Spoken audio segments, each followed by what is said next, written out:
I see that you guys are all filing in here. I'll wait for everybody to get into the room before we officially start the meeting.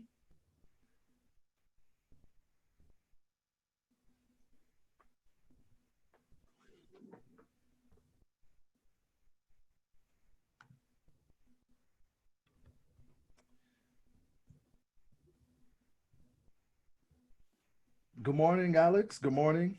Utilizing the chat below. Good morning.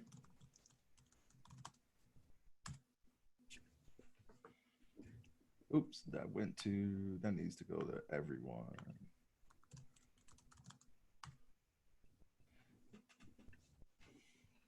Good morning. Good morning. Happy Friday, everyone.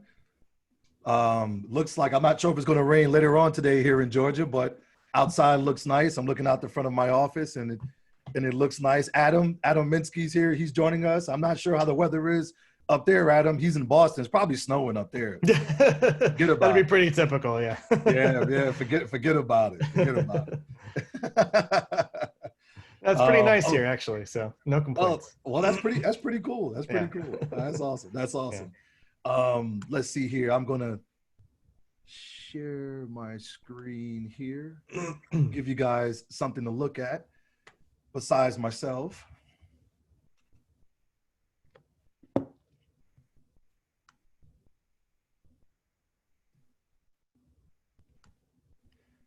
So, welcome everyone. Good morning, and good morning all my fellow fiduciaries, and welcome to FPA of Georgia's monthly webinar. My name is Malik Lee, and I'm your chapter president for 2020. In this webinar, we're going to be doing something a little bit differently this time. We're going to try to run it as best as possible as an in-person meeting. We're going to try to give you some normalcy back to your life here. So we're going to borrow about 7 to 10 minutes of your time in the beginning of this webinar, and we're going to make a few chapter announcements, and you're going to hear from our sponsors as well. So without further ado, let's go ahead and get the show on the road here with managing student loans with Adam Minsky, and take one here. All right, so we want to kind of remind you guys of all the different member benefits that we have with FPA of Georgia. There's so many different member benefits, and personally, I think those benefits kind of change depending on the current environment that we're in, and also where you're at in your careers. So I want to take the time to kind of highlight 5 of the benefits that I think are kind of important right now with the current climate that we're in. The first one is the FPA annual conference. You always want to be learning. We always want to be growing. I can't believe I let somebody talk me into going back and get my master's in financial planning. So I'm even doing the same thing myself. So the FPA annual conference, and I think they're in talks now of whether if they're going to make it a virtual conference or not. And hopefully you'll kind of hear some of that in the near future. FPA Media Source is an amazing benefit. We're going to talk more about that at the end of this meeting. So stay tuned if that's of interest to you. Next Gen Gathering and FPA Residency, those are 2 huge benefits with the shortage of internships for new individuals or younger beginning in the career CFP planners. And so that is a 2 great techniques or 2 great tracks for them. And in light of the current climate with COVID, we have a lot of people that are going through financial difficulties or just need some help, need some guidance. And the FPA Pro Bono is a great source. Our chapter every year is ranked 1 or 2 when it comes to the pro bono efforts that we do in the great state of Georgia. Next, I wanted to kind of take the time out to really thank our partners. If you look at this slide, about 80% of our partners that's represented on this slide have been sponsors, I would say, for probably greater than 3 years. So they've been partners for a while. And without them, we couldn't do the things that we do. I will probably even go out on a limb and further say that we might not even be a chapter without them. So I really, really want to thank all of our sponsors. We can't thank them enough. You're going to hear from two of them today. Community Foundation of Greater Atlanta, who's just, I mean, they're just amazing there. You're also going to hear from Caden Holmes, who's not here on this sponsorship list, but he's a meeting sponsor. They're meeting sponsors every year. I think they sponsor about 1 or 2 meetings every year that we typically usually have, the in-person meetings. So we didn't want to leave them out because they've been great partners with us thus far. And you're going to hear from them as well today too.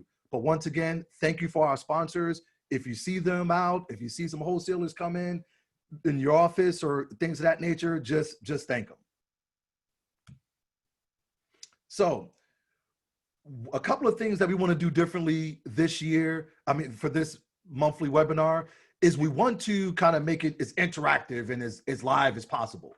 We know you're still sitting in front of a computer and you have your morning coffee and things of that nature, but we want to try to make this in person. We want to try to make this as interactive as possible, if you will. So 2 things we want to announce. If you have any questions during the webinar, you can put them in the question and answer box. So you can do that at any time. But if you want to answer it live, we're going to, you raise your hand, we'll call on you, and then you can unmute your, we will unmute your screen, and then you'll be able to answer your question to Adam, if you will. So if we can, if we want to just kind of try this out to make sure that everybody's on board here, if you can just raise your hands right now, and then I'll give a couple folks some shout outs, and like Billy the Kid will make you famous. Kristen, I see you. Ray Dunlap, I see your hand there. Catherine Mathis, I see you. Chloe, hey Chloe. Stuart, hey, what's up, bud? Todd Campbell, I see you guys. Wayne Ewing, oh, awesome. We have a whole bunch of people in here. We have about 45 people in here so far. So awesome, amazing. I see all you guys. Awesome, amazing. Thank you so much. Thank you. So here, next screen here. Oh. Well, good morning, everyone. So next, what I would like to do is give about a minute and a half from a recording that we received from Greg. He usually stands up and talks to all of us before the meeting starts. So we definitely want to make sure we give him that time and that space. This is going to be a very important presentation because for what Caden Home does, I mean, it's perfect for the environment that we're in. They kind of bridge the gap from your clients having to go to assisted living facilities, as we all know, where the risk of obtaining COVID can be a little bit greater. So without further ado, I'm going to introduce, well, I'll let Greg introduce himself, and I'm gonna play his video for you guys. Well, good morning, everyone. And thank you, Monica, for allowing us at Caden Home Care to continue to be a long-standing sponsor of your quarterly meetings here. My name's Greg McGuire. I work for Caden Home Care.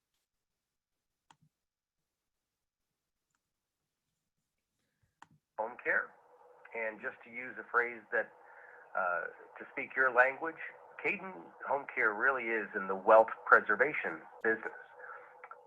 We are the largest, most established home care company serving all of Metro Atlanta, all 16 counties for 35 plus years. This year, we're celebrating a big anniversary. But we will always be that first phase, keeping people in the home for as long as possible, pushing out those secondary phases of assisted living and nursing homes, which are and will continue to be very, very expensive. But particularly today, given COVID-19, those secondary living environments are obviously becoming less and less attractive to older adults out of fear, and understandable fear. But make no mistake, we are the most cost-effective and most feasible resource for your older clients who are marching into retirement. And as they do so, everyone is going to decline mentally and or physically. And that's really where we come in. We're experts at Alzheimer's and dementia care, as well as all of those physical declines, what we consider to be ADLs, activities of daily living, the things we take for granted, bathing, grooming, grocery shopping, being able to get up in the morning, we call that transferring, being able to pay bills, cooking, light housekeeping, all of those things that we really do take for granted in our lives. And we're able to do so and make that environment much more safe and reassuring, not only for your older clients, but of course the entire family. And so please keep us in mind for your clients as they're getting close to retirement, preparing to sell that home perhaps, triggering the sale of their largest asset and moving into other environments. We may want to be able to push that out for as long as possible, saving quite a bit of money and having a much better environment living in the home. Our phone can be reached 24/7, 7 days a week. 770-396-8997 is our line. And my email is greg@kadan.org, greg@kadan.org. So thank you, and please keep us in mind for your older clients as they approach retirement, and have a great meeting. Take care. All right, awesome. Well, thank you, Greg. I think that was a great minute and a half, a recap of their products, their services, their offerings, and how they can help us and our clients here for the FPA of Georgia. Next, we will have the Community Foundation of Greater Atlanta. We're going to kind of mix this up a little bit. Allison is she's actually in the meeting. So we're going to introduce her, and then we're also going to we're going to play their video. But I wanted Allison to kind of come and talk to us today because she's new with the Community Foundation. Christy Eckhoff, who's been a partner in Community Foundation, has been a partner of ours for probably close to 5 years. She moved on to the Jewish Federation of Atlanta. And so I wanted you guys to meet her because we need Community Foundation now more than ever with all the changes with the CARES Act and charitable giving and with the changes to the itemized deductions and things of that nature with the TCJA a few years ago. We need to make sure that we're exploring all avenues of planned giving. And then also, Allison, and I guess after you come on, I guess I saw that you guys have taken on a new CEO because of the retirement of the prior CEO, and I think she was there about 35 years, or close to 30 years, or something like that. And the new CEO is coming from Arthur Blank's foundation, so I guess you can mention that real quickly too as well, if I read correctly. So without further ado, I'd like to welcome Allison Carroll. Hopefully your mic is on. I hope so. Can you hear me okay? I hear you great. Awesome. Fantastic. Well, good morning. And Malik, thank you for all that nice introduction. And you are completely right. This morning at 7 o'clock, we announced that we have a new president and CEO at the Community Foundation. It's Frank Fernandez, and he comes from several years with the Blank Foundation. And I'm really excited about him. I think he'll be a great leader, and he certainly knows everyone in town. Mm-hmm. Alicia Phillip, who has been our president, it's actually been 43 years. Wow. Yeah. So it's fun to look back at some of the photos of her when she first started with the Community Foundation, because they're totally from the 60s, and but she will move on to other chapters in her life, and Frank will start in early August. So so you'll be hearing more about that. And that's something, you mentioned that I'm new to the Community Foundation.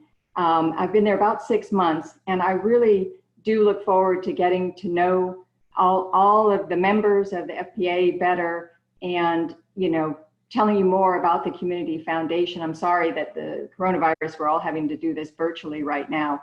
But there's, you know, we have over 1 billion in assets and nearly 1,000 donor advised funds.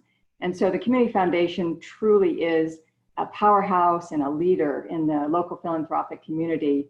And I just want everybody to know it's a complicated organization and want you to know how you can best access it and use it to serve your clients. A few words about myself since I am new. I have over 25 years in charitable giving, and most of that time has been spent in charitable gift planning. So I really encourage you, invite you to give me a call as you talk to your clients about charitable giving. If you run into questions or want more information, I'm here as a resource for you. And Malik, you know, you mentioned all of the different tax changes that have happened recently.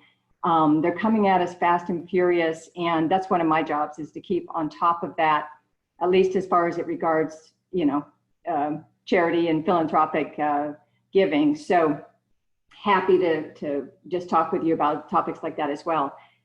Also want to let you know I have an MBA in addition to my JD. So unlike perhaps some of my other fundraising colleagues, I'm not afraid of numbers.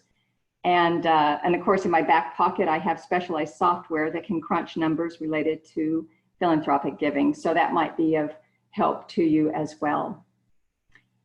Having said that, I will just a word about the video that you're about to see. It is oriented towards donors rather than professional advisors. However, I think it will give you an idea of what the Community Foundation is about, how it operates, and kind of how we connect with our donors, your clients. And I'd just sign off by saying that the Community Foundation we're very pleased to support the FPA and to be a part of today's webinar. Thank you, and look forward to meeting you all in the hopefully near future. Awesome. Thank you, Allison. That was an amazing, amazing introduction. And without further ado, we'll go ahead and we'll play this video here. Sorry about the hiccup the last time. I was trying to multitask and I got busted. So trying to work multiple screens and it cut the sound off for a quick second. So I'm gonna play this one and I'm not gonna touch anything.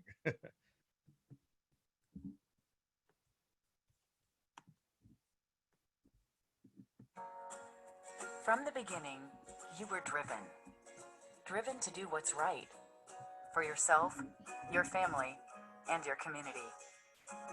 And now there are so many ways to give. How do you know which direction is the right one? You start with the Community Foundation for Greater Atlanta. Since 1951, the Community Foundation has been providing individuals and families with trusted, expert philanthropic services, connecting donors to the knowledge, issues, and causes that strengthen the Greater Atlanta region and the world beyond. Here's how it works.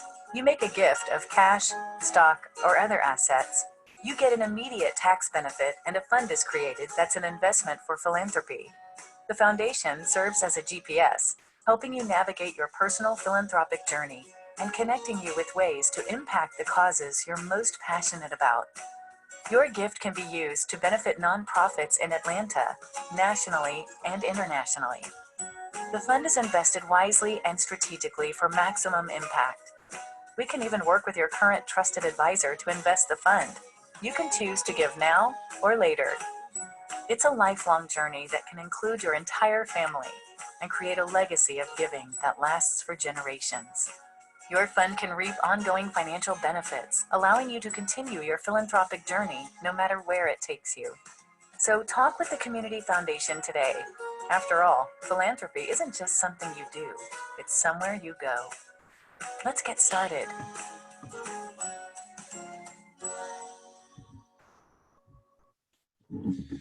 Awesome, awesome. Pretty cool, pretty cool.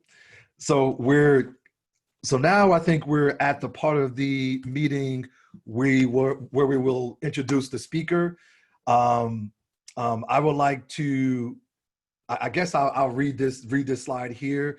I'll kind of jump around. I probably won't have to read the entire thing, but I would like to introduce, I guess, a good virtual friend of mine. I know we interact a lot on LinkedIn and other platforms. Adam Minsky. Adam practices in Massachusetts and New York, and he's one of the nation's leading experts in student loan law. He remains one of the only attorneys in the country with a practice devoted entirely to helping student loan borrowers. Attorney Minsky provides counsel, legal assistance, and direct advocacy for borrowers on a variety of student loan matters, including repayment management, default resolution, and servicing troubleshooting.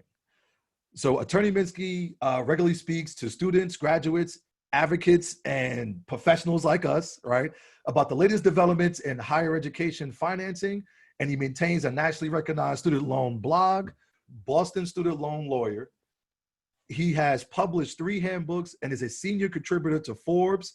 If you don't read his Forbes articles, you're missing out totally. He keeps you so abreast on everything that's going on with student loans. And Attorney Minsky received his undergraduate degree with honors in philosophy and political science from Boston University and his law degree from Northeastern University School of Law. So without further ado, I will finally pass it on to Adam Minsky. Thank you, Malik, and thank you, FPA Georgia. All right, let me do the share screen thing here. Make sure this works. All right. Okay, I gotta move the. All right, so again, thanks for the intro. My name's Adam. Excuse me. Like Malik said, my practice is focused entirely on helping student loan borrowers. I am licensed in Mass and New York. Common question I get is, can I take, cases in other states? And the answer is it's complicated. For some federal loan issues, I can sometimes assist folks in other states, but it really depends on the state. What we're going to do here is we're going to start by kind of a broad overview of the student loan system. And then from there, we're going to start talking about key federal loan programs that are probably going to be relevant to you and your clients. We'll talk about some recent developments in law, policy, legislation, and then I'll go through some resources that might be helpful for you. I'll leave it up to Malik in terms of how we do questions. I think we talked about, kind of getting to questions at the end, but I'll, feel free to jump in, Malik, if someone has a question, we can answer it. But since we have a lot of material to go through, I think it might make sense to do the bulk of the questions at the end. So with that, we're going to dive in here. So just to give you all some context, there's a lot of student loan debt out there, $1.6 trillion. Just to put that in perspective, when I first started doing this work about 9 years ago, it was about half that. So in less than a decade, it has doubled. It is the second largest type of consumer debt after mortgage debt, and over 44 million Americans carry student debt. 7 in 10 college students are graduating with debt, and the amount of debt that they're graduating with is going up significantly each year. 1 in 4 borrowers are in some sort of non-payment status, or they're behind in delinquency or in default. So people sometimes refer to this as a student debt crisis, and I think the numbers support that. So in order to help someone with student loans, I think these are the key questions to ask. You got to figure out what type of student loans you've got, because that, as a threshold issue, is really going to determine the borrower's options. What entity is handling the loan? That's going to help you figure out who you need to be talking to. What is the loan's status? And finally, what are the options for repayment? So I shouldn't have a job doing this work, but I do, because this system is confusing, as you can see. So to sum it up, think of student loans as an umbrella term. And then underneath that umbrella, you get 2 very broad categories of student loan debt. You have federal loans, and then basically you have everything else that we call private loans. Under the federal loan umbrella, there are 3 primary federal loan programs. And this is important because certain repayment and forgiveness programs are limited based on the type of federal loan program that is applicable. There's the direct lending program, where the loans are issued or held directly by the government, the Department of Education. You have the FFEL program, or FEL for short, that stands for Family Federal Education Loan Program, also known as the Guaranteed Loan Program, where a private lender issued the loan, but it's backed or guaranteed by the government. The FPEL program was discontinued in 2010, but there's still a lot of FPEL loans out there from folks who went to school, more than a decade ago. Under the direct and FPEL umbrellas, you get the individual loan types that you might have heard of: Stafford loans, graduate plus loans, and parent plus loans, which are issued to parents, not to the student. So just keep that in mind as well. A lot of planners I find work with parents who have parent plus loans, where the parent is the borrower. The student has no legal responsibility for the loan itself, even though the loan was for their benefit. And then finally, if it's not federal, in almost all cases, it's going to be private. Private loans can be issued by a traditional institutional lender, or they can be issued by a commercial lending entity like a bank. So how do you figure this out? Your first step to kind of figure out what's federal and what's going on with the federal loans is to check out the Department of Ed's website, studentaid.gov. This is similar to the old NSLDS system, if you ever worked with that, but the Department of Ed has kind of redone its entire online interface. So now everything goes to the studentaid.gov website. Borrower needs to have an FSA ID, a unique username and password, to be able to access that system.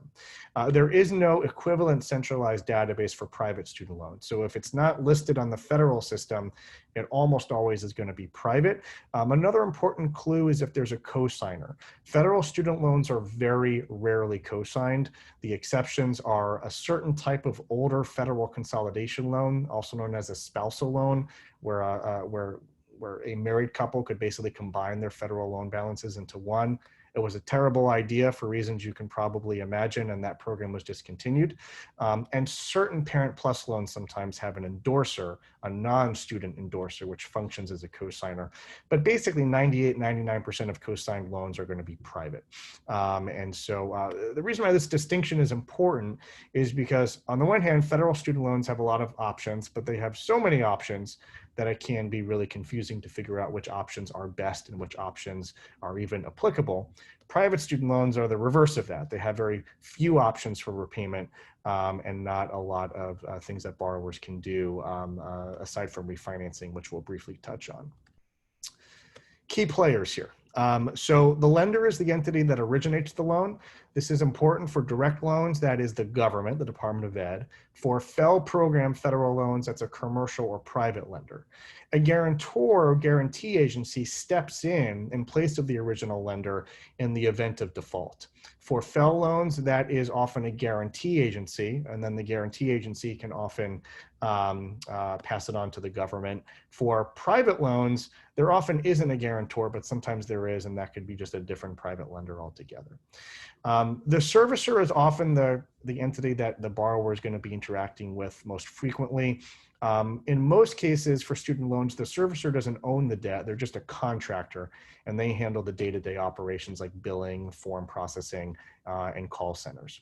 A collections agency operates as a servicer in the context of default. Often what happens when a student loan goes into default is the lender or guarantor will pull it from the servicer and then place it with the collection agency, but just like the servicer is not the owner of the debt, in most cases for student loans, the collection agency is also not the owner of the debt. They are simply acting as an agent or a contractor for the lender or guarantor. That's loan type, loan entity, loan status. So grace period is a 6 to 9 month period, depending on the loan, after graduation, during which no payments are due, but interest still accrues.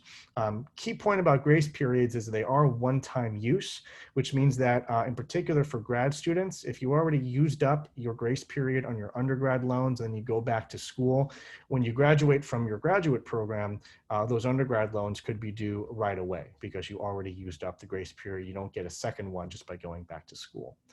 Obviously, we want folks to be current and in repayment. If that's not possible, some folks do a deferment or forbearance where they postpone payments but remain in good standing. And if you're behind on payments, you might be delinquent. And if you're so behind that the contract is considered to be broken, then you might be in default status. So a little bit more about postponing repayment. Deferments and forbearances are ways of basically pausing payments without any adverse consequences like late fees or negative credit reporting. For federal student loans, there is a deferment option for a variety of situations, being in school half-time, being in a graduate fellowship, typically for graduates of medical schools, unemployment and economic hardship deferments. Deferments are generally preferable to forbearances in the federal student loan context because certain federal loans are subsidized, and that subsidy means that during certain deferments, interest is paused. And so that can reduce the interest consequences for pausing payments. For forbearances, though, interest still accrues, and that interest gets periodically capitalized. It gets added to the principal balance, which can cause compounding and fairly substantial balance increases over time. So while deferment and forbearances are important for short-term economic hardships, they're not good ways of managing the loans on a long-term basis that can cause enormous balance growth. And because deferments and forbearances are limited, you don't have infinite amounts of deferment and forbearances available, typically only a few years for federal loans and maybe a year or less for private. You're going to run out of those options and wind up being faced with being forced into repayment anyway. So in general, if you encounter a client who's in a long-term deferment or forbearance, obviously we want to find a way to get you into repayment. Now there's two different categories of federal student loan payment options. There's actually a dozen different plans, which is absurd. But to simplify it, think of these two broad categories of loan repayment options. And again, this is limited to federal loans only. Typically for private loans, you've got one plan and one plan alone. For federal loans, you've got what I call balance-based repayment options. This describes a collection of plans that basically is just like any other debt repayment plan. You have an amount that you owe, an interest rate, and a certain period of time to pay it off. If the payments are going to be the same each month until payoff is achieved, we call that a standard plan. You can extend the term out to 25 or 30 years in some cases, but a traditional standard repayment plan is a 10-year term. There are also graduated options where the payments start off low and then gradually ramp up over time. And again, there's also extended options for graduated plans as well. I can't remember the last time I've recommended a graduated plan to anyone. Borrowers will pay more in total under a graduated plan than they will a standard plan. And it's a dangerous plan to get into, especially I find for law graduates who will go into big law, where you start off making the big bucks in the first few years and you burn out and go wind up working as in-house counsel somewhere or a small firm and you get a pay cut as a result. You're likely only covering interest in those first few years. So by the time your income goes down, your payments are going to be even higher. You won't really be able to afford that, and you already will have paid quite a bit. But again, the bottom line of any of these plans is that the goal is full payoff at the end of the repayment term. For borrowers who cannot afford payments under a balance-based plan, a standard, extended, or graduated plan, there's this whole other category of repayment plan options that really are unique to the federal student loan system. You're not going to see this in basically any other consumer debt context. We call this an income-driven repayment plan. Now, income-driven repayment itself is an umbrella term that we use to describe a collection of plans. They're all different. I'm going to go through each plan individually in a moment, but at a basic level, they all function in a fairly similar way. They use a formula. The formula is applied to the borrower's income. It's typically their adjusted gross income on their federal tax return, adjusted for family size. A certain amount of income is exempted under a poverty exemption, and then it's a percentage of the adjusted gross income that is above that exemption. They call this discretionary income, but it's not, it doesn't factor in expenses. It's basically adjusted gross income above a certain poverty exemption. That payment that results from that calculation lasts for 12 months at a time and is then recalculated periodically.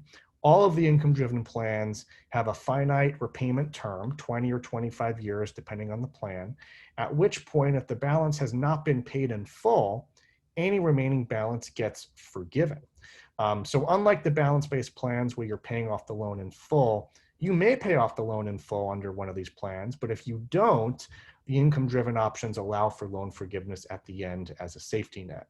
with a big old caveat, which is that under current law, that forgiven balance could be treated as a taxable event, could be treated as taxable income to the borrower. Now, notwithstanding that, for many borrowers, an income-driven plan is a really good option. It provides affordable payments even for very large balances. It's certainly a better option than deferment and forbearance, which will run out and you're not making progress towards anything, whereas you are making progress towards loan payoff or loan forgiveness while you're in an income-driven plan. There's an interest subsidy for the first few years of repayment, and there's poverty exemptions for folks who aren't earning much income at all. You could actually have a $0 payment and remain in good standing.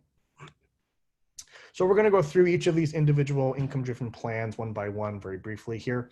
The first and the oldest of the income-driven plans is ICR, Income Contingent Repayment. As we go through this, you're going to see that the loan types really do matter here. ICR is limited to direct loans only, so FPA program loans are not eligible. The formula is not particularly favorable. It looks at 20% of discretionary income, which for this plan is the adjusted gross income above the poverty level. So a simple example here, $50,000 in eligible loans, adjusted gross income of $40,000, the ICR payment would be about $445. Depending on the interest rate, that's probably going to not be much different from a standard plan. So not particularly helpful for most folks, but any remaining balance after 25 years is forgiven. Big question often asked here is, what about borrowers who are married? For ICR, if you're married and you're filing taxes jointly, they're going to look at your combined income, your joint AGI. But if you're married and you file separately, it's going to be separate income. They're just going to look at the borrower's income. Of course, in some cases, filing separately can have tax consequences, so you'll have to examine that on a case-by-case basis. Do the tax consequences offset or outweigh whatever savings you'll get on the student loan side of things by filing separately? Now, ICR is not going to make sense for the vast majority of borrowers, with one really, really important exception. I briefly touched on Parent Plus loans. These are federal loans that are issued to the parent for the benefit of their child, who is the student. The parent is the borrower. The student has no legal responsibility for the loan at all. The parent is the sole borrower. As a general rule, Parent Plus loans cannot be repaid under any income-driven repayment plan, with one exception. Borrowers who consolidate their Parent Plus loans into a federal consolidation loan. There is a type of loan offered through the Department of Ed called a direct consolidation loan that allows borrowers to combine individual loans into a single balance. Borrowers who consolidate their Parent Plus loans through that program can repay that consolidation loan under ICR. Now, again, ICR is an expensive plan, so even that is not going to necessarily provide relief to everyone, but it is a lifeline for a number of Parent Plus borrowers who have experienced a reduction in income and they can't afford their normal standard plan payments. So it is important. Practice tip though, if you're working with a Parent Plus borrower and they have Parent Plus loans and a large amount of their own federal student loans as well, you want to be careful about consolidating everything together into a single consolidation, because the Parent Plus loans can taint the consolidation, restricting it to ICR only. You want to keep the Parent Plus loans separate from any other loans in the same borrower's name. Now, if you've heard of income-driven repayment, you've probably heard of IBR, income-based repayment. It's the most popular, most widely accessible income-driven plan. Direct loans are eligible, and FFEL loans are eligible as well. Parent Plus loans are not eligible even if consolidated. It has a much more favorable formula. In addition to a larger poverty exemption, the percentage of income counted on top of that exemption is less than that under ICR. So the result is a much lower payment. That same borrower who had $50,000 in eligible federal loans and an adjusted gross income of $40,000, her IBR payment would be about $280 per month compared to $445 under ICR. So a very big difference there. Similar repayment term, 25 years, could be taxable at the end of that. And it's going to look at joint income if the borrower is married filing jointly, separate income if the borrower files separately. Pay as you earn. Same idea, just different details. 10% of discretionary income instead of 15. That results in an even lower monthly payment. Same borrower as before who had $445 per month payment under ICR, $280 under IBR. She's only going to pay $190 under pay-as-you-earn. This plan, however, is more restrictive than any other plan. So number one, it's limited to direct loans only. That means FFEL loans cannot be repaid under this plan unless they're consolidated into a direct consolidation loan, which effectively converts any non-direct federal loans into a direct loan. So that is a workaround for FFEL loans, that type of guaranteed or commercially issued loan from prior to 2010. You could work around that ineligibility by consolidating it into a direct program loan. However, pay-as-you-earn has additional restrictions based on the dates that the loans were specifically dispersed. This plan is limited to borrowers who had no outstanding federal student loan balance as of October 1st, 2007, and they must have had a new federal loan disbursement on or after October 1st, 2011. If you don't meet that criteria, you're not eligible for the plan. Same treatment of married borrowers, but pay-as-you-earn has a 20-year term instead of 25. So if you are eligible for this plan, not only can you get a lower payment than you would get under IBR and ICR, but you would also get loan forgiveness sooner. You would have 5 fewer years of repayment, which can also make a big difference. Pay-as-you-earn also has a little bit of an interest benefit. Certain types of plans, such as these, can result in negative amortization. There's no requirement that the borrower's payment be high enough to cover the interest that is accruing. And that can result in balances growing over time, even while you're paying your minimums and you're making progress towards loan forgiveness. Now, as long as you remain in the plan, that interest will accrue, but it will accrue separately from the principal. That interest will not capitalize. But certain events can trigger capitalization. For instance, changing plans, consolidating, doing a forbearance. All of that can trigger capitalization. Not certifying for the plan every year to update your income as you're required to do. But for pay-as-you-earn, they will limit the amount of capitalization that can occur to 10% of the principal balance at the time that the loan first entered repayment. Not a huge benefit, but it is a little something. So 3 plans weren't enough, so they came up with a 4th, revised pay-as-you-earn. The reason they did this is there was some pushback about the restrictiveness of pay-as-you-earn. The easiest thing would have been to just make it less restrictive, but because we're dealing with student loans, they decided to make it more complicated and create a 4th plan instead. So here we are, revised pay-as-you-earn in addition to pay-as-you-earn. The good news about revised pay-as-you-earn is it does away with the new borrower restrictions, which means that anyone with a direct loan can access this plan. Again, if the borrower does not have direct loans, they can consolidate through the federal direct consolidation program, convert it into a direct program loan. Parent Plus loans, of course, are still not eligible for this plan. Same formula as pay-as-you-earn, so it's still that lower payment amount. But revised pay-as-you-earn is sort of like the weird stepchild of the income-driven plans. It has some quirks that distinguish it from the other plans.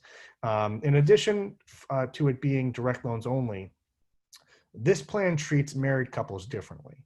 Revised pay-as-you-earn is going to look at the combined income of married borrowers regardless of tax filing status. So for IBR, ICR, and pay-as-you-earn, there's a workaround to joint income by filing taxes as married filing separately. There is no such workaround for revised pay-as-you-earn. It's combined income whether you file jointly or separately. What that means in effect is that there is a fairly large subset of borrowers who are not eligible for pay-as-you-earn because of the dates they took out their loans. ICR makes no sense because it's too expensive. So the choice is going to be between IBR, a comparatively more expensive plan, but filing taxes separately from their spouse, or revised pay-as-you-earn, a cheaper plan, but based on combined income. And how that shakes out really depends on the numbers. Typically, for a married borrower, if they are married to someone who makes good income and doesn't have any student loan debt, that could be a situation where filing separately and doing IBR could make more sense than doing revised pay-as-you-earn. But again, it comes down to the numbers. The other difference with revised pay-as-you-earn is unlike the other plans which have a single repayment track. It's 25 years for ICR and IBR, it's 20 years for pay-as-you-earn. Revised pay-as-you-earn is either. It's going to be 20 years if it's just for undergraduate loans. It's going to be a 25-year term if it's graduate loans. And again, that could be taxable at the end of that repayment term. Revised pay-as-you-earn does have a little bit more of an interest benefit for periods of negative amortization. There's a bit of a subsidy. They will waive half of the difference between the payment amount and the interest accrual for borrowers who are negatively amortizing. Simple example, if you're accruing interest at $500 a month and your revised pay-as-you-earn payment is $100 a month, the difference is $400. Normally that would be accruing. Your balance would be growing by $400 a month. Under revised pay-as-you-earn, they cut that in half. So just 200 will accrue instead of 400. It effectively operates as a little bit of an interest rate reduction, essentially, is the best way to think of it. All right, so this program has been in the news a lot lately, public service loan forgiveness. This is related to, but distinct from, an income-driven plan. This program allows borrowers to potentially get their loans forgiven in as soon as 10 years. But here's the best way to think of it. Don't think of it as a 10-year plan. Think of it as a program that requires 120 qualifying payments. What is a qualifying payment? There's three main elements to a qualifying payment.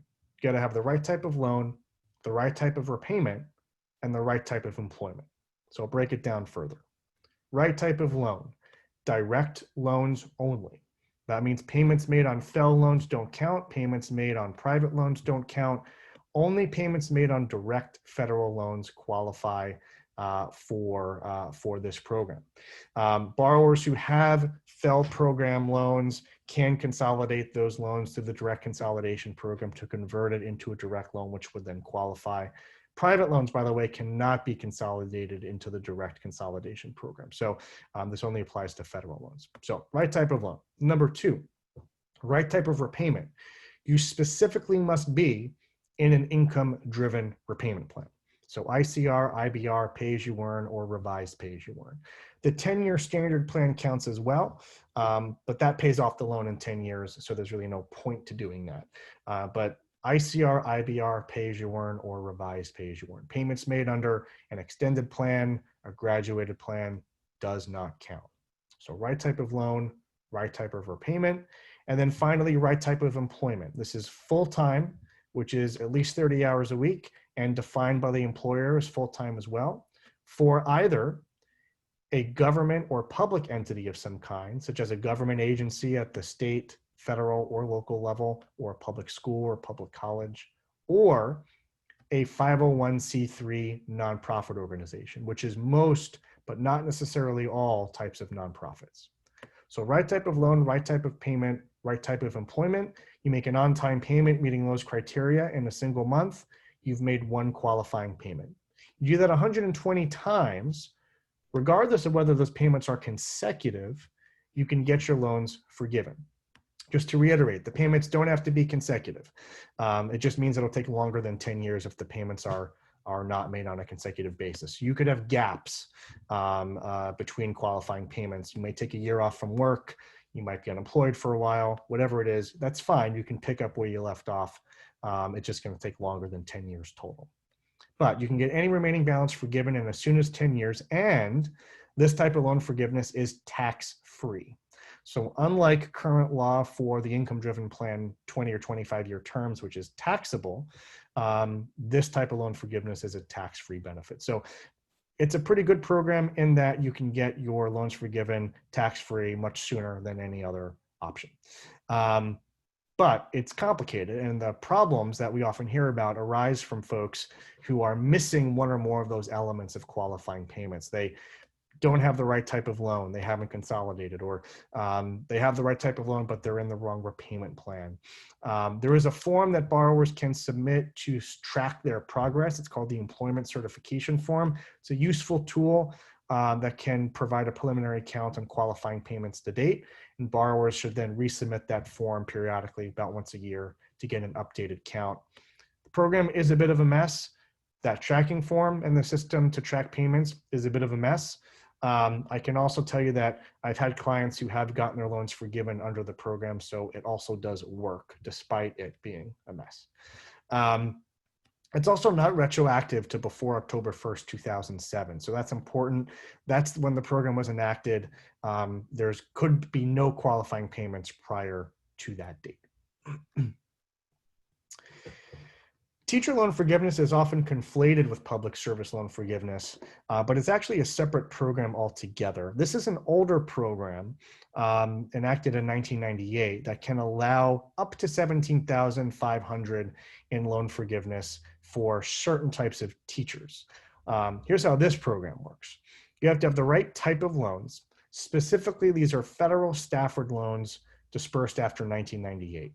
So a very specific type of federal loan qualifies. Could be direct or FFEL, but only Stafford loans qualify. Number two, you have to have the right type of teaching. This is a specific type of teacher, typically math, science, or special ed, working in a Title I low-income school. There is a database through the Department of Ed where you can search to see if the school would qualify. This does require 5 consecutive years of service. So payments under public service don't have to be consecutive, but the years of service for teacher loan forgiveness do. You do 4 years and then you take a year off, you can't get the benefit. So depending on the type of teacher you are and what subject you're teaching, that determines whether you get a $5,000 award. I believe that's just for the elementary school level, or a $17,500 award. That's for math, science, or special ed at the, I believe, the high school level. So right type of loans, right type of teaching for the right amount of time, you can get this teacher loan forgiveness benefit. Now here's the rub. You cannot, well, let me back up a second. Most teachers, if not all, who qualify for teacher loan forgiveness would also qualify for public service loan forgiveness if they are making payments on a direct loan under an income-driven plan while working for a public school. But you cannot make simultaneous progress towards both teacher loan forgiveness and public service loan forgiveness. You got to pick one. So first of all, teacher loan forgiveness is the much more restrictive program. Public service loan forgiveness doesn't care what subject you're teaching, what school you're teaching at, whether you're even a teacher. Anyone who works for a public school would qualify if they're full-time. Teacher loan forgiveness is more specific. So you first got to do the analysis if you're working with a teacher, do they even qualify for teacher loan forgiveness? And if so, the next question is, well, which program gives them the better benefit? In my view, if you have a relatively low loan balance, say, $30,000 or less, teacher loan forgiveness might make more sense because you can get a good chunk of that forgiven in 5 years. If you have a very large balance, or the teacher might not plan on staying working in the type of teaching required for teacher loan forgiveness, public service loan forgiveness is probably going to make more sense because it's a longer period of time, but it's complete loan forgiveness. There is no cap on public service loan forgiveness. Perkins loan forgiveness. So I mentioned at the beginning, loan types. There's direct federal loans, there's FFEL program loans, and then there's this other category of loans called Perkins loans. And Perkins loans are issued by the school. These are relatively small loans, but they have their own loan forgiveness benefits. These are very specific benefits tailored to very specific occupations. This is a non-exhaustive list, but nurses, medical technicians, people who work with the disabled, speech pathologists, special ed teachers, as well as certain law enforcement order officers, firefighters, public defenders, prosecutors, librarians. So you can possibly get full forgiveness on Perkins loans without paying anything if you are working in the qualifying occupation or field for 5 years. And each year you get a chunk of forgiveness towards those loans, up to full forgiveness after 5 years. So it's a possible really good program for folks if you are working in one of those specific fields. You want to be careful about including any Perkins loans in a consolidation, however, if the borrower is potentially eligible for this type of loan forgiveness, simply because once you consolidate it, it's no longer a Perkins loan. It's not going to qualify for those benefits any longer. So all those programs that I just described, those are loan forgiveness programs where a chunk of your balance or all of your balance gets forgiven if you meet certain criteria. Another category of relief is what we call repayment assistance, where someone or some entity will give the borrower a payment, a check that can then be put towards their student loans, or in some cases must be put towards their student loans. We call that repayment assistance. There are a few different programs that folks can explore. A common one for doctors and nurses is called the National Health Services Corps. This is basically a competitive application process where borrowers can commit to working in certain underserved areas. These are typically tough places to be, rural areas, prison hospitals, places like that. But you can get pretty sizable awards that can be put towards your loan balances if you're able to make that commitment. However, and I have to really emphasize this, there is a dark underside to that program, and I've seen it. If you breach your commitment for any reason, you get a better job offer, you have health issues, someone in your family gets sick, and you can't do that job anymore, they will convert that award into a high interest debt. They'll tack on a whole bunch of penalties and they'll put it in collections, and it can be brutal. So I don't really like the program very much because I see the dark side of it, but it is a program that is out there. AmeriCorps and Peace Corps have some service awards at the end that can be put towards student debt, and increasingly some employers and schools are offering repayment assistance as well. So I want to spend a few more minutes talking about that consolidation program I mentioned. So when I talk about consolidation, I'm specifically referring to a U.S. Department of Education direct loan program called the Federal Direct Consolidation Program. It allows borrowers to combine existing federal loans into a single new federal direct consolidation loan. It is an interest neutral option. There is no way to change your federal student loan interest rate within the federal system. You're stuck with the interest rate that you got when you took out the loan. And the interest rate for the consolidation loan is simply going to be the weighted average of the loans that you're including in that consolidation. So why would you do this? Why would you consolidate your loans? Well, first of all, it can simplify repayment. If you got a bunch of different federal loans with a bunch of different servicers, managing it can be a beast. So consolidation is a way to put everything in one basket. You got one loan, one payment, one servicer. It can just make your life a little bit easier. Number two, it converts any non-direct federal loans into a direct loan. That's critical for some of those programs that are limited to direct loans only. So for instance, if you got a bunch of FFEL program loans, those are not eligible for a program like revised pay-as-you-earn or public service loan forgiveness. So you can consolidate that, convert it into a direct loan, and now that loan is eligible for those programs. It also can open up new repayment plan options. In addition to revised pay-as-you-earn, it can extend the repayment term out to 25 or even 30 years in some cases, which can lower the monthly payment. It also opens up income contingent repayment for Parent Plus borrowers. Remember, Parent Plus loans can't be repaid under any income-driven plan, but by consolidating through this program, it opens up ICR, which for some Parent Plus borrowers is really important. There are some downsides. Number one, it's a new loan, so that means it's a new repayment term. You're starting over on repayment.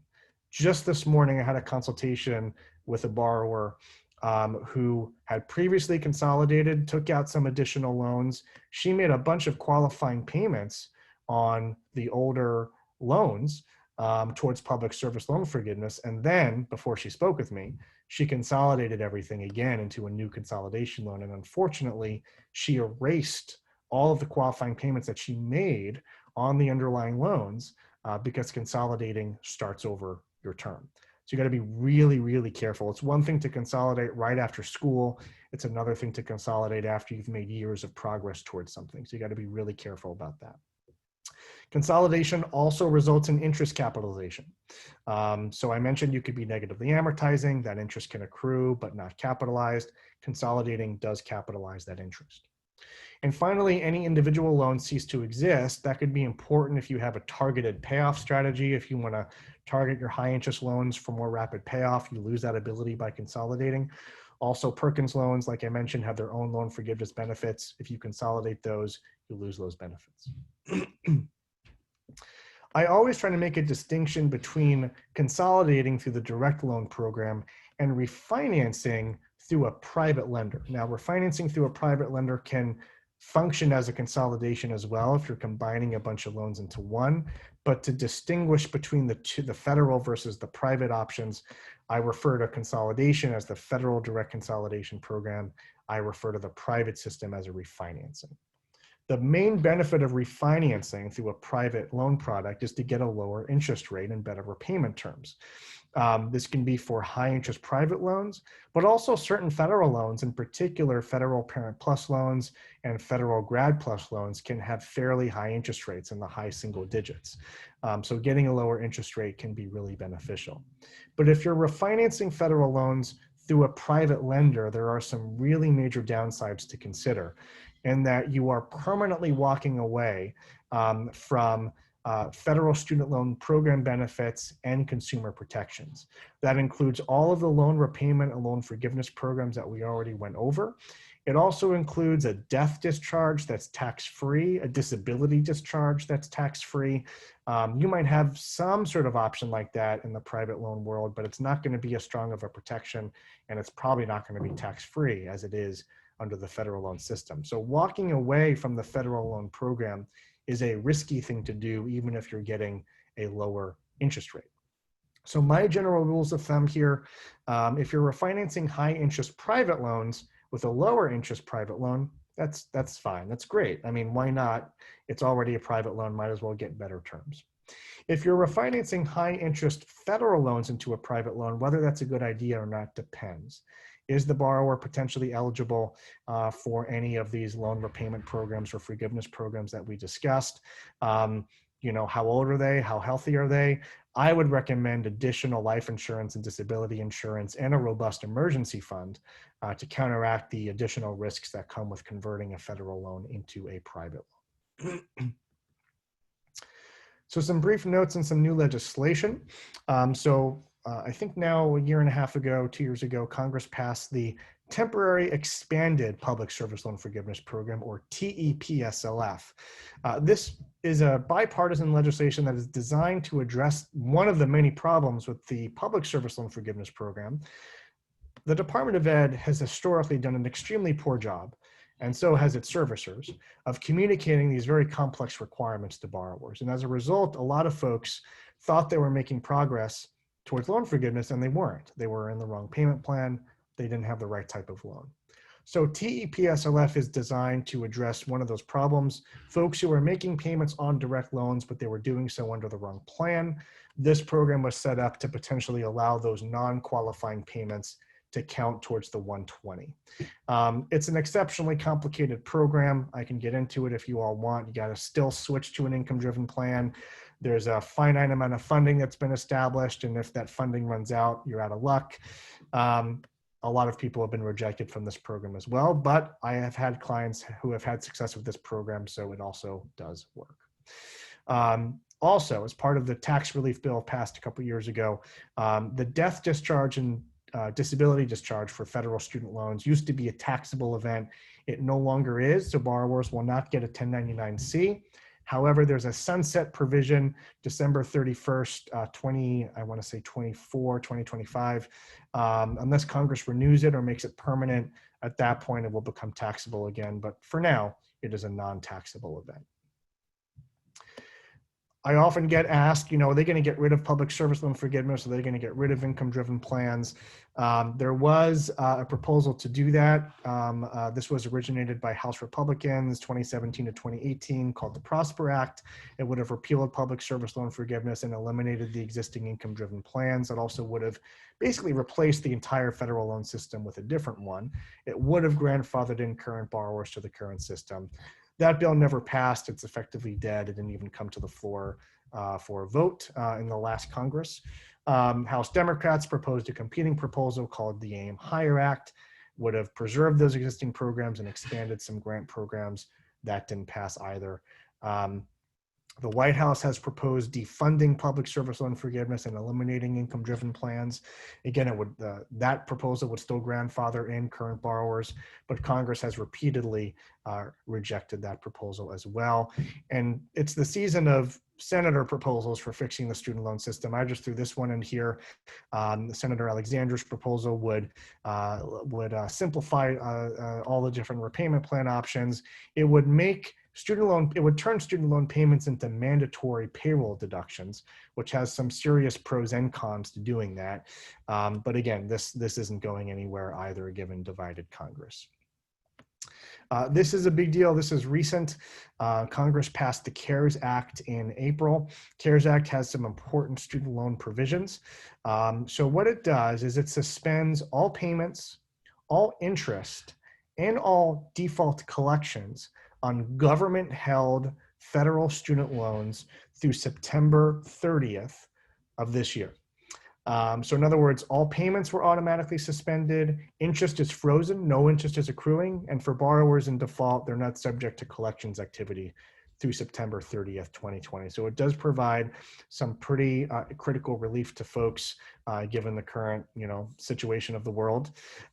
Unique to this type of payment suspension, in most cases, periods of forbearances, deferments, and suspended payments don't count towards anything, but written into the statute itself, the months of suspended payments will still count towards loan forgiveness for borrowers who were on track for those plans at the time the CARES Act went into effect.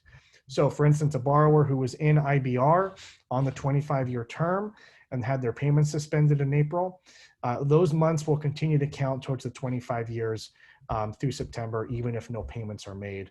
Same is true for public service loan forgiveness. A borrower who was in an income-driven plan and remains in public service employment during the suspended period will still have those months count towards the 120, even if no payments are made.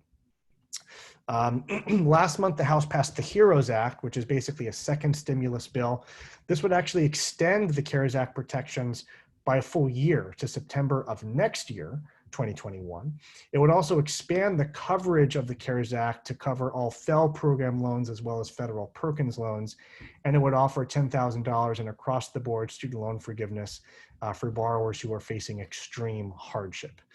It passed the House on a largely party line vote. The Senate has already rejected it. The Senate is probably going to come up with its own stimulus package next month, and we'll have to see what, if any, elements of the HEROES Act wind up making it into the Senate version. And then, of course, the House and the Senate are going to have to come together and pass something that the White House would approve as well. So this is all very much in flux right now. I couldn't tell you what the next stimulus bill is going to look like. My gut is that they are going to have to pass some sort of extension of the CARES Act protections. The economy does not really seem to be getting much better. The pandemic does not seem to be getting better. I don't think any lawmaker is going to want 40 million folks to get hit with their first student loan bill in 6 months, days before the national elections in November. So we'll see. A lot can change in the next couple of months. Brief note on some pending litigation. There's been a lot of lawsuits against servicers for servicing problems, misrepresenting some of these programs, providing misinformation, leading borrowers astray. There's been a mix of decisions right now. Some have ended well, some are in settlement negotiations, and some are ongoing. Some important resources here, studentaid.gov.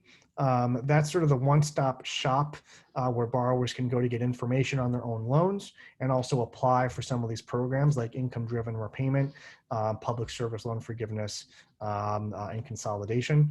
Studentloans.gov used to do that as well. That's sort of been folded into studentaid.gov at this point. It'll just redirect you to that site. There are also calculators there where you can get estimates of payments under the various payment plans as well. NCLC and IBR Info are nonprofit organizations websites that have some good free information on a lot of the programs that we went over. And the NHSC site, that's for the National Health Services Corps. That's that repayment assistance program that I mentioned before. I encourage you all to follow me. This is my information. That's my website. I blog at bostonstudentloanlawyer.com. Malik mentioned that I write for Forbes. I'm a senior contributor. I try to stay on top of, the latest developments in the student loan world and write about it as much as I can. So feel free to connect with me on LinkedIn, follow me on Twitter or Facebook. I typically post my articles there. You can also sign up directly for updates with Forbes directly if you wanted to get updates sent to your inbox. So with that, I think we can go ahead and take some questions. Awesome. Thank you, Adam. That was amazing. Thank you. Like I mentioned, I always follow your stuff. I always look at your stuff, and I still learned a lot from what you went over today. So thank you so much. Yeah, my pleasure. For what you do. We have a lot of questions, actually. Okay.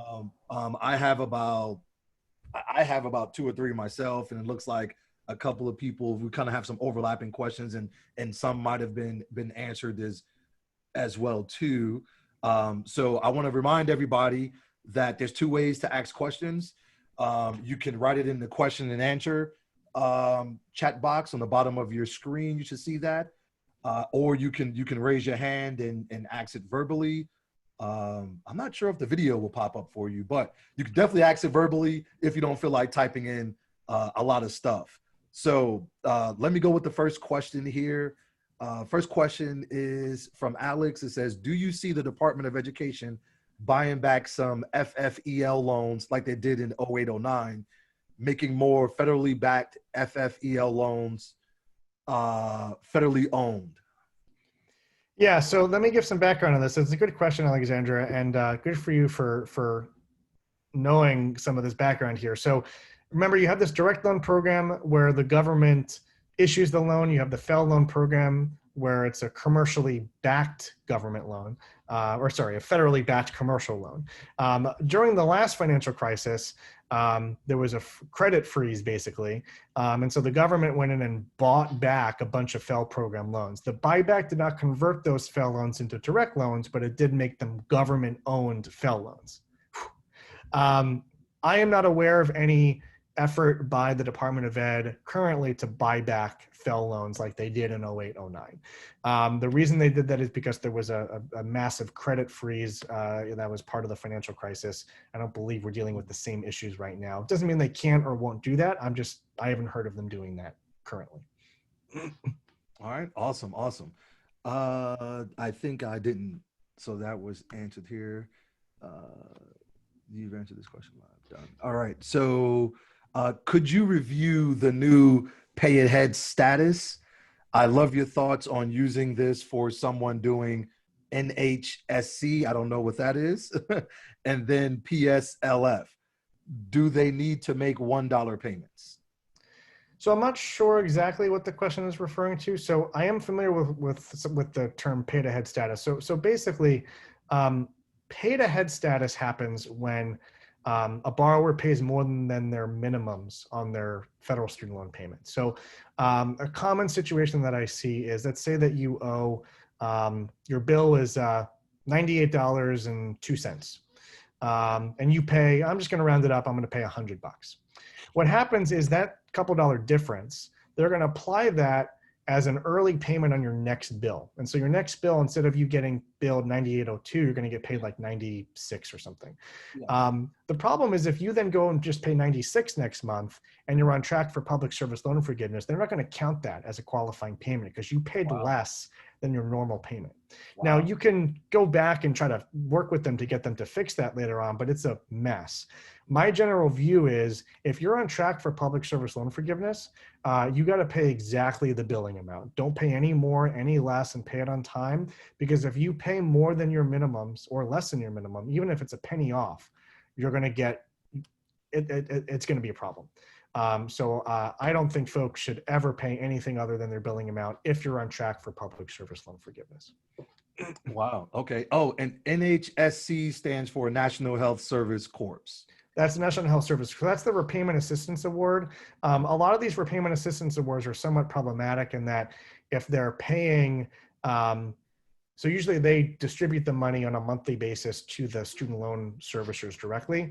So you got to coordinate with whoever is handling that to make sure that they are paying exactly the amount due, no more, no less, if you're trying to do the public service program. And that it's funny you mentioned that, because that actually happened to me when I graduated college. I was paying more than the payment, and then the payment went down. I was 20 at the time, and like, oh man, I'll just pay less. Right. So that actually happened to me. And it's no big deal if you're doing a full payoff, or if you're on a standard plan, or if you're just doing regular IBR. It's a problem mainly for folks who are specifically on track for public service loan forgiveness.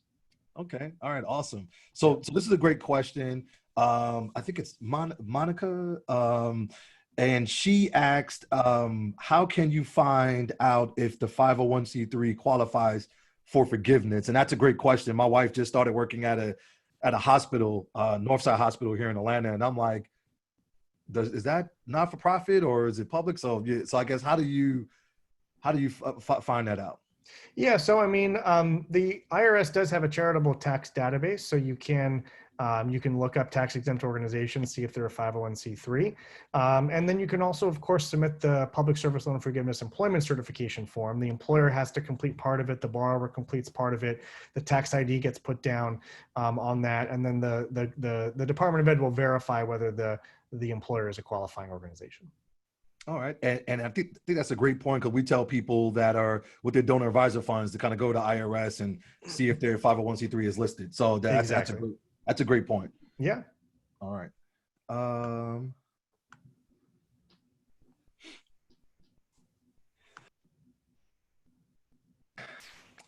Next question here. Anonymous attendee. I don't even know they can put that in here. So it says, can you refinance private loans without cosigner when out of school? Is there a length of work history required? I mean, so a private student loan refinancing is going to be just like any other type of private debt. They're going to do a credit check. They're going to look at the borrower's income and the amount that they're trying to refinance. So whether or not the borrower is going to need a cosigner really depends on that. Typically, the best products that I see are looking for folks that have very good credit scores, over 760, certainly in the 700s, and excellent income as well, especially if we're talking about larger loan balances. And if any of those are deficient, then you might need a cosigner, but it's really going to be a case-by-case, lender-by-lender thing. Okay. Could you refinance? All right, done. What is from Scott Garrett, what is your impression of the best student loan software on the market now? Do you use any particular one? And that was one of my questions as well too. In our industry, as you know, Adam, like we lean on a lot of software, especially if we have a good book of clients. Mm-hmm. So I guess I know you mentioned some of those resources, but is there a software out there that can help us put together a strategy for individuals that come to us for guidance? And I'll put a second part to this question. Is that a service also that you provide as well too? So I guess if you can answer that from both sides. Yeah. So I mean, I don't use the software. I've heard vaguely of some student loan software out there, but I'm not frankly very familiar with it. I mean, the reality is that, to model out, payments under a standard or extended plan, it's pretty easy because that's just the same payment every month for the repayment term.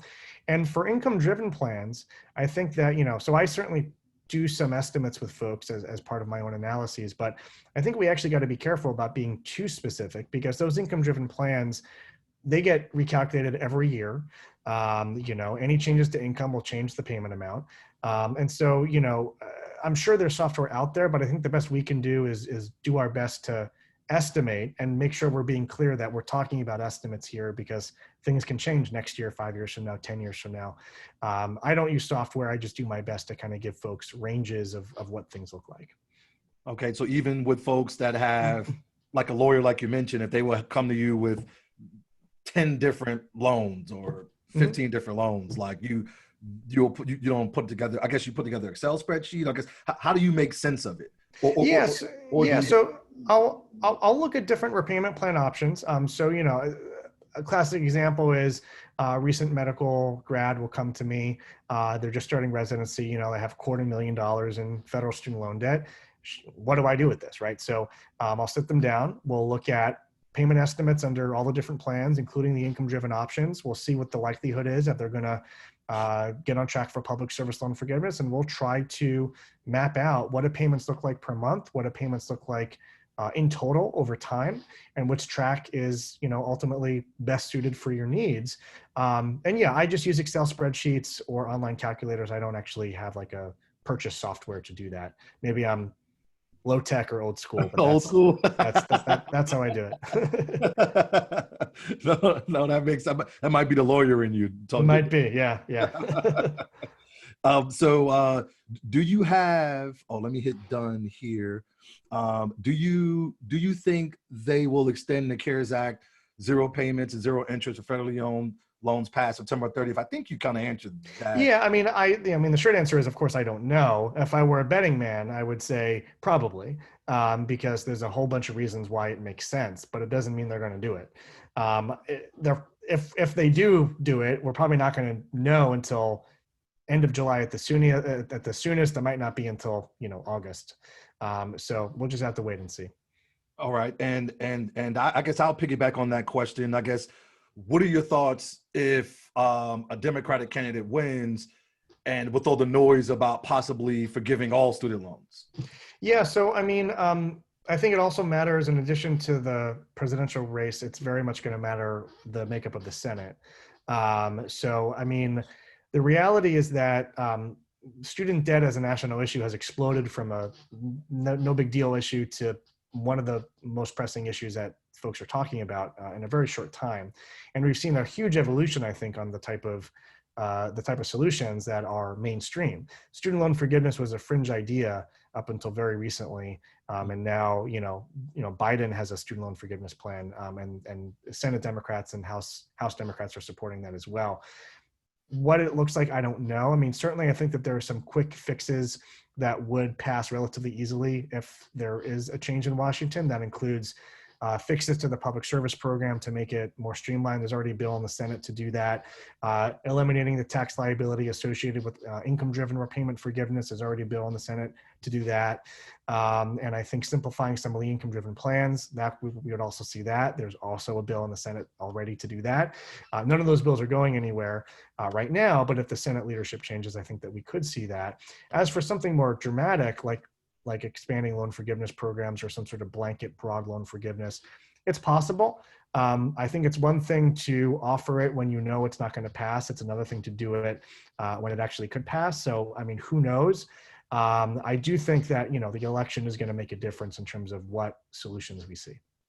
So the reason why I mentioned changing in office, and I can't remember what presidential candidate or hopeful it was, Democratic hopeful it was, but they mentioned that they can, it was at one of the debates, I heard them say that they can possibly do a presidential order to eliminate student, like, how true is that? I guess, and that's why I mentioned if the guard changes in November. Yeah, so that was Senator Warren. Senator Warren, she did make an argument that I think is grounded in sound analysis, that existing regulations afford the Secretary of Education and pretty broad discretion to compromise on federal student loans. It's a pretty broad regulation. Now, whether or not that would actually happen, I think that it is a more credible thing if you get congressional buy-in. It's less liable to be challenged in court if it's a properly passed congressional statute. And Biden has not necessarily signed on to that legal theory that Warren supported. So I don't foresee that happening. It is possible. I think that there is a legal basis for making that argument, but politically, I don't necessarily see that happening. All right. Well, okay. That's definitely good insight there. I always wanted to know how true that was. Yeah. So we have about six more questions here. Okay. So Edmund, yes. So Edmund says, do Parent Plus loans end at death? If so, is it at one or both parents' death? So all federal loans, including Parent Plus loans, are fully dischargeable upon the death of the borrower. So doesn't matter if the borrower is married or not, whoever is on the loan as the borrower, if that borrower passes away, the loan is discharged. For Parent Plus loans, they're unique in that also if the student for whom the loan was taken out, even though they're not the borrower, if the student dies, the Parent Plus loan is also dischargeable as well for that. But for all federal student loans, if the borrower dies, the loans are discharged. Okay. So in your presentation, you mentioned something about getting life insurance or disability to minimize risk. I guess clarify that. That might have been why that person asked this question. Yeah, so that was specifically for borrowers who are refinancing a federal loan into a private loan, right? Because you lose that tax-free type of discharge option. It's not as sound of a protection. Mm-hmm. So if you want to get that lower rate, but you want to mitigate the risk of having basically a weaker consumer protection regime, take out some additional insurance to mitigate that. All right.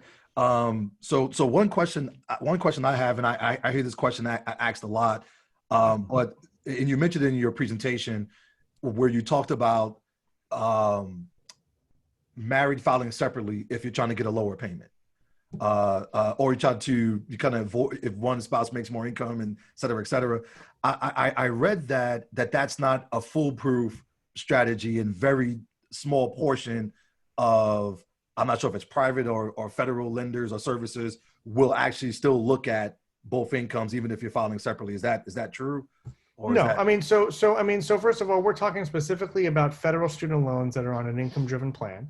Mm-hmm. And ICR, IBR, and pay-as-you-earn will not count the borrower's spouse's income if you file taxes separately. That's how it works. Right. If you file jointly, they will count it. For revised pay-as-you-earn, which is that fourth plan, it doesn't matter how you file, it's going to be combined income no matter what. But there are plenty of borrowers who do benefit from filing separately. What I always recommend is that we run the numbers to see what it looks like jointly versus separately on the student loan payment side. And then I always recommend that folks consult with a tax advisor, run the tax numbers, married filing jointly, married filing separately. If you wind up paying more taxes than you would in student loan payments, then it doesn't make sense. But for a lot of borrowers, it does make sense and it does work. Awesome. All right. So, and Monica, I'm gonna ask one or two more questions. If you can share your screen, I'll make those quick announcements in like 10 seconds, and then we'll kind of continue through the question and answer.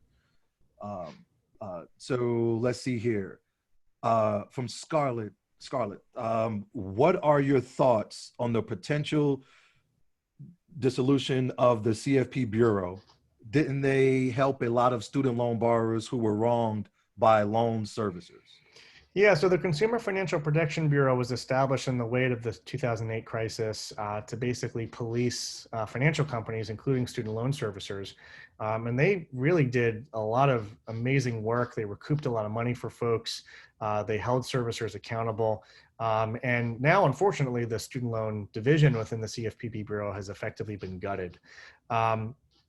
What happens in the future, it's really going to depend on the election, to be honest. I don't like getting too political in these things, but the reality is that the election will make a difference about the future of that agency. So we'll need to wait and see what happens there. All right.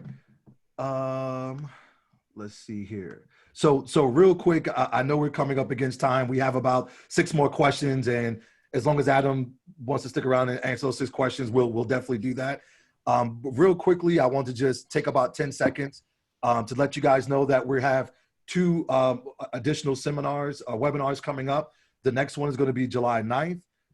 We're going to have Brad Wright, who's a CFP. He's going to be doing FPA media source training. We're going to, so you're going to qualify to be able to receive media inquiries. Brad is a little unique. He's on radio, he's on TV, and he's also I think a Emmy or Academy Awards actual voter. So he's going to give us some pretty unique his perspective on things and how we can do better in the media as well. Monica, next slide, I guess, if you will, please. After that, July 24th, we're going to be inviting Bonnie back. It's going to be for our CFP ethics, and we're going to have her come back. That's going to be about a 2-hour presentation. So if you're going to attend that, make sure that you allot the time to do so. And okay, now back to the questions. I want to let the people go if they need to go, and anybody else who want to stick around for questions, we'll continue to answer those for you. So I've got about 5 minutes left. Right. So yeah, so let's pack as many questions as we can in those 5 minutes. Okay, so Michael Smith, we're going to be giving a copy of the slides. So I guess that's a quick one. Mm-hmm. And then we're also going to be sharing the video, the recording. Mm-hmm. Let's see here. Stuart, we're going to be sharing the video and recording. So we'll answer that one. All right, cooking with guys here. Where can you find the employer certification form? So that can be found through the servicer, MyFedLoan, or it's the servicer is Fed Loan Servicing. The website is myfedloan.org, myfedloan.org. All right, awesome. Do you know of any companies that help borrowers with their student loans? I mean, I do. You got to be very careful with a lot of unlicensed or unregulated third-party companies. A lot of them are scam operations that wind up doing borrowers more harm than good. A lot of them charge exorbitant fees. They commit fraud on paperwork to fulfill promises that they can't keep. So I'd be very, very careful of going with an unlicensed unregulated company. Your best bet is to go with a licensed professional like a financial planner, an accountant, or an attorney. Awesome. All right, 2 more questions here. Is the ICR the only option for a Parent Plus loan? If so, once you have an approved ICR plan, can you then prepay it at some point? And is any loan forgiveness amount taxable? So for Parent Plus loans, remember, they're not eligible for any income-driven plan. Normally, their only options are standard plans, extended plans, graduated plans for a full payoff. They can access ICR if you consolidate the Parent Plus loans into the direct consolidation program, and then you're on the 25-year ICR term. That forgiven amount is taxable, yes, and you can't prepay or accelerate the term. All right. Edmund, that was the same question. Okay, all right, awesome. So, all right, last question here from Scarlett again. Is there a student loan certification that you think is worthy of the knowledge you need to have to serve in this community competently? It's a good question. I know that there is a certification program. I think it's like CSLP or something like that. To be honest, I'm not super familiar with it, so I'm kind of neutral. I don't know much about the curriculum or what's involved, so it's hard for me to endorse it or not. It's certainly, I think that, it's pretty dense information. So any sort of training that can help you get a better handle on this, even if you just learn a little bit from it, a little bit more than you did before. I think it just puts you in a better position. So anything you can do to supplement your knowledge on it, I think would be useful. And shameless plug here. I think I know a decent amount, not a lot, but I learn a lot from reading every single article that Adam posts. I look at all his blogs. I go to his website. I need to sign up for your personal blog. You probably get a little bit more realer inside of that, or sometimes depends. Yeah. So I'll be signing up for that. But I think following Adam, Scarlett, I think that will help you out a lot. So I think that is the last question there. All right, awesome. All right. That's 17 questions. I don't know how I got to 17. Jeez. That's a count of my responses, I think. All right, awesome. So thank you so much. Once again, we want to thank our sponsors. We want to thank Adam. This has been great. Thank you. If you have any other general FPA of Georgia questions, I will be sticking around until most everybody logs out. And thank you once again. Meeting adjourned. Thank you. All right, take care. Thank you.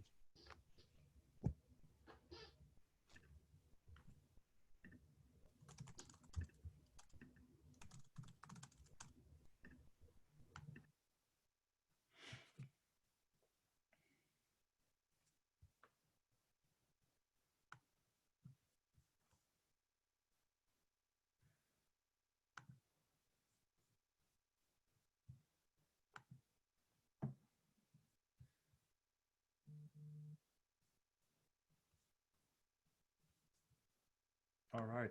Looks like everybody's logging out. All right. Everyone have a great Friday, and we look forward to seeing you at the next one, July 9th. Have a great day. Have a great weekend.